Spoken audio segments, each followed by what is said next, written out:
Hello friends. तो आज हम एक बहुत ही इम्पोर्टेंट टॉपिक पे बात करने वाले हैं। अधिकतर लोग अभी जैसे बरसात के मौसम में नर्सरी से प्लांट लेकर आते हैं और लाकर उनके प्लांट सूख जाते हैं, चल नहीं पाते। तो वो लोग बहुत सी गलतियां करते हैं। तो आज हम इस वीडियो में उसी बात के बारे में बात करने वाले हैं। इस सब को क्लियर करने के लिए वीडियो पूरा देखें।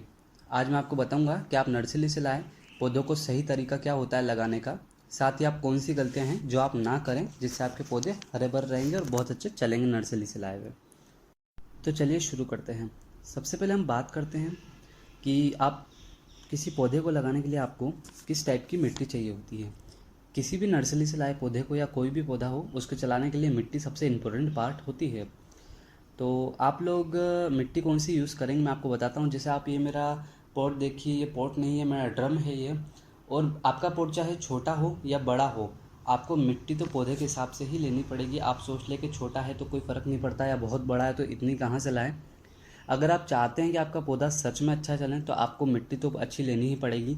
ये मेरा इतना बड़ा ड्रम है, इसके लिए भी मैंने एक हिस्सा खाद, एक हिस्सा बालू रेत बजरी और एक हिस्सा गार्डन सॉइल यानी सिंपल मिट्टी जो आपकी खेतों में मिलती है वो वाली मिट्टी मैंने इसमें ली है। मिट्टी लेने के साथ इसमें मैंने थोड़ा थोड़ा दो दो कटोरी या दो दो मतलब छोटी कटोरी होती है वो साइज़ की मैंने 2 कटोरी तो नीम खली, और जो नीम से बनती है बाज़ार में आपको मिल जाएगी, और 2 कटोरी कोयले का पाउडर, मतलब जो आपका कोयला होता है कच्चा कोयला उसका पाउडर, वो मैंने इसमें मिलाया है। तो एक हिस्सा खाद, एक हिस्सा गार्डन सॉइल और एक हिस्सा बालू रत बजरी, कंस्ट्रक्शन में काम आती है वो। और 2 कटोरी कोयले का पाउडर और 2 कटोरी नीम खली। तो ये मैंने इसमें अच्छी तरह से मिला लिया है। मिलाने के बाद मैंने इस पूरे ड्रम को अच्छी तरह से भर लिया है।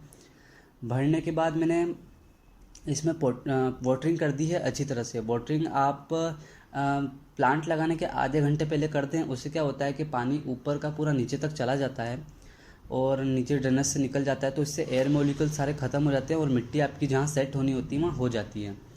तो मैंने इसमें आधे घंटे पहले वाटरिंग कर दी है। पानी मेरा पूरा नीचे निकल गया है। वाटरिंग आप बिल्कुल इतनी भी ना कर दें कि वो मिट्टी बहुत गीली, हद से ज़्यादा गीली हो जाए। आप इतनी करें ताकि जिससे वो मिट्टी अब बस पानी सोख ले, इतनी इतनी वाटरिंग आप करें। क्योंकि जैसे बरसात का सीज़न है और बरसात में अभी थोड़ी देर बाद तो बरसात फिर आ जाएगी, तो इसमें और वाटरिंग हो जाएगी तो ये ज़्यादा गीला हो जाएगा, तो ये प्लांट के लिए आपका नुकसानदायक हो सकता है। तो आप क्या कीजिए कि इसमें वाटरिंग आप थोड़ी ही करें ताकि जितनी मिट्टी गीली हो जाए। तो ये हमने इसमें वाटरिंग करके रखा है। वाटरिंग करने के बाद हम क्या करेंगे कि प्लांट की साइज़, जैसे आप देख लीजिए ये मेरी पॉलीथीन की प्लांट की साइज़ है। तो प्लांट की साइज़ के हिसाब से आप इसमें गड्ढा खोद लीजिए। हम एक अच्छा सा गड्ढा खोद लेंगे इसमें। गड्ढा खोदने के बाद अभी जैसा हमारा प्लांट है, और अब आपको मैं एक बहुत ही इम्पोर्टेंट चीज़ बता देता हूँ। जैसे ही आप नर्सरी से प्लांट लाए तो आप लोग देखते हैं नर्सरी से लाते टाइम कि वो ग्रीन नेट के नीचे लगे होते हैं। ग्रीन नेट के नीचे उनको इसलिए लगाया जाता है ताकि वो ज़्यादा धूप से ख़राब ना हो जाए, उन पर सेमी शेड आती रहे और उन पर डायरेक्ट सनलाइट ना है, इसलिए वो लगे रहते हैं। तो उस वजह से वो थोड़े हरे भरे भी रहते हैं, उनकी पत्तियाँ नहीं जलती। तो जैसे ही आप लोग एक गलती बहुत कर देते हैं कि नर्सरी से आप लाते ही उसे या तो डायरेक्ट शिफ्ट कर देते हैं। जैसे आप या तो आप जैसे पहले तो ट्रांसपोर्ट से लाएंगे, आप अगर कहीं से ला रहे हैं, दूर से ला रहे हैं, आप दूसरे शहर से ला रहे हैं, तो आप लोग क्या करते हैं उससे आपकी कार में या किसी भी चीज़ में लेकर आते हैं, तो वो थोड़ा सा बंद बंद रहने की वजह से डिप्रेशन में आ जाता है। तो आप लोग क्या करेंगे, पत्ते भी टूट जाते हैं उसके, फ्लावरिंग भी टूट जाती है, तो थोड़ा डिप्रेशन में रहता है। तो आप लोग क्या करें, एक गलती बिल्कुल ना करें कि घर लाते उसे या तो आपने शिफ्ट कर दिया, या शिफ्ट ना करके कुछ लोग क्या करते हैं कि उसे लाते ही धूप में रख दिया, या जैसा उसको वहाँ नेचर मिल रहा था वहाँ वैसा नहीं मिल पा रहा है अब आपके घर में। तो आप लोग क्या करें कि उसे जैसे ही लेकर आएँ, तो लेकर आने के बाद आप उसे उसी उसी टाइप की सेमी शेड एरिया में रखें पहला दिन। तो पहला दिन आप उसी एरिया में रखें ताकि वो जैसे डिप्रेशन से आया है तो वो थोड़ा आपके यहाँ आके नॉर्मल हो जाए, क्योंकि उसको वहाँ से हटाया गया तो अब वो थोड़ा डिप्रेशन टाइप में रहता है। तो आपके यहाँ के वो नॉर्मल हो जाए पहले दिन। और दूसरे दिन आप उसे उस जगह रखें जहाँ आपको उसे ट्रांसप्लांट करना है, मतलब वापस आपको जिस गमले में आपको शिफ्ट करना है, जहाँ आप आपका गमला रखेंगे उस जगह उसे वहाँ रखें ताकि वो दूसरे दिन वहाँ सेट हो जाए। इसे 1-2 दिन रखने से वो क्या होता है कि उसका डिप्रेशन ख़त्म हो जाता है, वरना आप लोग सोचें कि डायरेक्ट हम लाते ही लगा देंगे तो पौधा आपका बिल्कुल भी नहीं चलेगा। मैंने यहाँ इतने पौधे लगाए हैं, लेकिन जब भी मैं लेकर आता हूँ मैं 2 दिन तो इन रखता ही रखता हूँ। तो 2 बात का आप अच्छे से ध्यान रखें। आप लाएँ, लाने के बाद आप सबसे पहले तो जैसा वहाँ लगा था, ग्रीन नेट हो तो ग्रीन नेट, छाया हो तो छाया, और धूप हो तो धूप, आप उसे वैसी जगह रखें। उसके बाद दूसरे दिन जिस पॉट में आपको लगाना है और जो पॉट आप वहाँ रखना चाहते हो, जिस पॉट को जहाँ आप रखना चाहते हो उस जगह पर इस गमले को बिना अभी शिफ्ट करें वहाँ रख दें, ताकि इसको वहाँ का थोड़ा सा एनवायरनमेंट सूट हो जाएगा, तो वो कोई दिक्कत नहीं आएगी। तो अब हम लगाना शुरू करते हैं। तो सबसे पहले हमने मिट्टी ले ली है, हमने इसमें गड्ढा खोद लिया है। अब हम क्या करेंगे, जैसे हमारी पॉलीथीन है तो अगर ऐसे निकल जाती है तो ठीक है, वरना आप इसे काट कर निकाल लें कैंची से अच्छी तरह से आराम से, ताकि रूट बॉल डैमेज ना हो। तो ये हमने निकाल लिया है। निकालने के बाद हम क्या करेंगे कि इसको अब हम जैसे किसी भी तीखी चीज़ से, जैसे ये मेरे पास है, तो ऐसे कुछ भी आप तीखी चीज़ से इसको इस तरह से आराम से पकड़कर इसका नीचे का 20 से 30% मतलब 20 से 30% जो चिकनी मिट्टी होती है वो हटा दें। नर्सरी से आए हुए पौधे चिकनी मिट्टी में लगे होते हैं। उसका रीज़न ये रहता है कि पहला तो ये ट्रांसपोर्ट में हिलते नहीं, तो इस वजह से वो उसमें चिकनी मिट्टी में लगाते हैं। दूसरा, ये टेम्परेरी मिट्टी रहती है, इतनी जल्दी सूखती भी नहीं है। तो इसका आप इसलिए लगा दें इस चिकनी मिट्टी में। तो ये टेम्परेरी मिट्टी होती है, तो ये तो आपको हटानी ही पड़ती है, तो आप पूरी ना हटाएं। पूरी हटाएंगे तो आप दिक्कत में आ जाएंगे। तो आप क्या करें कि इसका 20 से 30% मिट्टी हटा लें। इस तरह से मैं बताता हूँ आपको, जैसे तीखी चीज़ से आप इसे हटा सकते हैं। तो ये हम इस तरह से इसकी मिट्टी हटा लेंगे धीरे से। ध्यान रखें कि बिल्कुल इसका रूट बॉल डैमेज ना हो। रूट बॉल डैमेज होगा तो फिर थोड़ा दिक्कत आ सकती है। तो ये हमने हटा लिया है। ये 20 से 30% मिट्टी आप देख सकते हैं, मैंने बस इतना नीचे नीचे का, इससे ज़्यादा आप बिल्कुल ना हटाएं, क्योंकि इससे ज़्यादा आप हटाएंगे तो थोड़ा बेकार रहेगा उसके लिए। तो आप इससे ज़्यादा ना हटाएं। तो ये करने के बाद हम क्या करेंगे कि इस गड्ढे में जहाँ हमको पौधा लगाना है, इसमें हम एक पतली लेयर तो खाद की, चाहे वो वर्मी कंपोस्ट हो या गोबर खाद हो, मैं यहाँ गोबर खाद यूज़ कर रहा हूँ, तो यहाँ मैंने गोबर खाद की एक पतली लेयर लगा दी है। पतली लेयर लगाने के बाद अब हम एक पतली लेयर लगा देंगे सादी मिट्टी की, मतलब गार्डन सॉइल की।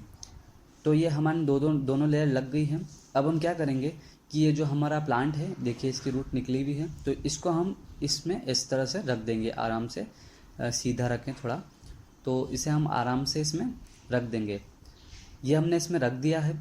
रखने के बाद अब क्या करें कि इसमें आप आराम से इसमें मिट्टी डालें चारों तरफ। इसमें पूरी मिट्टी अच्छे से डाल दें। ये इसे कवर कर दें अच्छी तरह से। कवर करने के बाद आप क्या करेंगे कि इसे आप हल्का हल्का प्रेस करेंगे। प्रेस आप इसे इतना ज़्यादा ना करें कि ये दब जाएं, इसकी रूट्स दबें या ये ख़राब हो। आप हल्का हल्का इसलिए प्रेस करेंगे ताकि ये मिट्टी अभी हमने नई नई डाली है तो ये वापस जगह पर हो जाए। तो हम इसे हल्का हल्का प्रेस करेंगे। प्रेस करने के बाद अब हम इसमें बिल्कुल कम कम पानी डाल देंगे। पानी हम बहुत कम डालेंगे क्योंकि हमने पहले भी डाल रखा है, दूसरे बरसात का सीज़न है तो पानी इसमें ज़्यादा ना हो जाए इसलिए। लेकिन हम सिर्फ एक फॉर्मेलिटी टाइप डाल रहे हैं कि अभी हमने प्लांट लगाया तो हम इसमें हल्का पानी डाल दें, तो ताकि इससे थोड़ा जुड़ा रहे। तो आप इसमें हल्का सा पानी डाल दें। तो इस तरह से आपका प्लांट लग जाएगा। अब आप क्या करें कि जैसे आप, ये हमारा प्लांट बहुत छोटा है, आप भी जो प्लांट लाएं वो आपके साइज़ के हिसाब से देख लें। आपको लगता है अगर ये बहुत छोटा है और बहुत कमज़ोर है तो आप क्या करें कि इसमें एक स्टेम या लकड़ी को इस तरह से पोर्ट के किनारे पे लगा दें। पोर्ट के किनारे पे लगाने के बाद आप इसे किसी भी तरह से सपोर्ट दे दें, चाहे आप जैसे रस्सी से इसे हल्का सा बांध दें ताकि तेज़ हवा से ये गिरे नहीं, तो इसके लिए ये एक सपोर्ट हो जाएगा। तो इस तरह से आप इसे सपोर्ट दे सकते हैं ताकि हवा से या तेज़ बरसात के पानी से ये ना गिरे। ये हमारा अच्छी तरह से शिफ्ट हो चुका है। अब मैं आपको कुछ ऐसी टिप्स बताना चाह रहा हूँ जो कि आपको बहुत अच्छे से ध्यान रखनी है इसे शिफ्ट करते टाइम। सबसे पहले तो मैंने आपको बता ही दिया है कि आपको उसे किस तरह से रखना है। पहले दिन आपको उसको ऐसे एरिया में रखना है जहाँ से उसे आप लाए हैं, चाहे वो सेमी शेड हो तो सेमी शेड, डायरेक्ट रखा हो तो डायरेक्ट, और अगर धूप में रखा हो तो धूप में, तो आप उसे उसी तरह से रखें। दूसरे दिन आपको जहाँ उसे शिफ्ट करना है उस जगह रखें, और फिर उसके बाद आप शिफ्ट करें 2-3 दिन बाद, 1-2 दिन बाद। तो ये हो गई पहली बात। दूसरी बात मैंने आपको बता ही दिया है कि आप शिफ्ट करते टाइम उस गमले के अंदर थोड़ी सी खाद और एक लेयर वापस मिट्टी की लगाएं। तीसरी बात वो आपको जो मैंने बताई है कि आप 20 से 30% उसकी सॉइल निकाल लें। सॉइल निकालने से क्या होता है कि पहला तो चिकनी मिट्टी हट जाती है, दूसरा जो नीचे की रूट्स रहती है वो रूट्स और आपके गमले की मिट्टी दोनों कनेक्ट रहती है, वरना वो एक अलग अलग पार्ट बढ़ जाता है या फिर बहुत टाइम लगता है। और ऐसा हो जाता है कि बहुत से लोगों के साथ ये होता है कि वो डायरेक्ट ला के लगा देते हैं, तो चिकनी मिट्टी की वजह से जड़ें उसके अंदर ही रह जाती है, फैल नहीं पाती, ना ही पौधा बड़ा होता है, और दूसरा वो ख़राब भी हो जाता है, बिल्कुल सूख जाता है। तो ये आप बिल्कुल अच्छे से ध्यान रखें कि आप इतनी उसकी हटा दें, किसी लेकिन रूट बॉल डैमेज ना हो, इस तरह से हटाएं। तीसरी बात आपको बताता हूँ कि वाटरिंग, जैसे अभी ये बरसात का सीज़न है, तो आप क्या करें कि जैसे अभी बरसात में इसे डायरेक्ट बरसात में ना रखें, आप इसे ऐसी जगह रखें जहाँ इसकी बरसात की फुहारों से या हल्की फुल्की बूंदों से ये बस गीला होता रहे, तो ताकि इसे बरसात का मॉइस्चर तो मिलेगा ही, साथ में ऐसा ना हो कि जैसे मेरा तो इतना बड़ा पॉट है तो मुझे तो बहुत अच्छा ध्यान रखना पड़ेगा, क्योंकि इसमें ज़्यादा पानी स्टोर होगा तो इसमें दिक्कत रहेगी। तो आप बरसात का अच्छे ध्यान रखें कि डायरेक्ट पानी इस पर ना पड़े, डायरेक्ट पानी पड़ेगा तो थोड़ी दिक्कत रह जाएगी, वो थोड़ा मॉइस्चर की वजह से और थोड़ा कम ड्रेनेज होने की वजह से पानी उसमें रहेगा तो ख़राब हो जाएगा। साथ ही एक और बात करें तो जैसे अभी ठंड का, अगर आप ठंड के मौसम में लगा रहे हैं, ठंड के मौसम में इस वीडियो को देख रहे हैं सर्दियों के मौसम में, तो आप क्या करें, इसे शिफ्ट करने के बाद आप इस चीज़ का बहुत अच्छे से ध्यान रखें कि इसकी मिट्टी जो है वो मॉइस्ट रहे, क्योंकि इस टाइम तो आपको खुद को पानी डालना होता है, तो आप थोड़ा थोड़ा डालें, इकट्ठा ना डालें, लेकिन इसकी मिट्टी मॉइस्चर है, मतलब सूखे ना, और धूप इस पर अच्छी गिरती रहे, क्योंकि ये सर्दियों का मौसम है तो धूप तो इससे अच्छी चाहिएगी ही, तो मिट्टी इसकी अच्छी रहे और धूप इस पर गिरती रहे, मिट्टी मॉइस्ट रहे। एक और बात करें अगर इसके ड्रेनेज के बारे में, तो ड्रेनेज में आप जब भी गमला लाएं तो आप एक बात ध्यान रखें, आप कहीं से लाएं तो या तो उनसे ही करा के लाएं, या अगर वो कम करके दें तो आप खुद ला के करें। पर आप क्या करें कि इसका ड्रेनेज सिस्टम बहुत अच्छा होना चाहिए। ड्रेनेज सिस्टम अगर ख़राब होगा ना तो इसमें पानी रुकेगा, और पानी रुकने की वजह से इसमें रूट्स गलने की दिक्कत आ सकती है और आती ही है।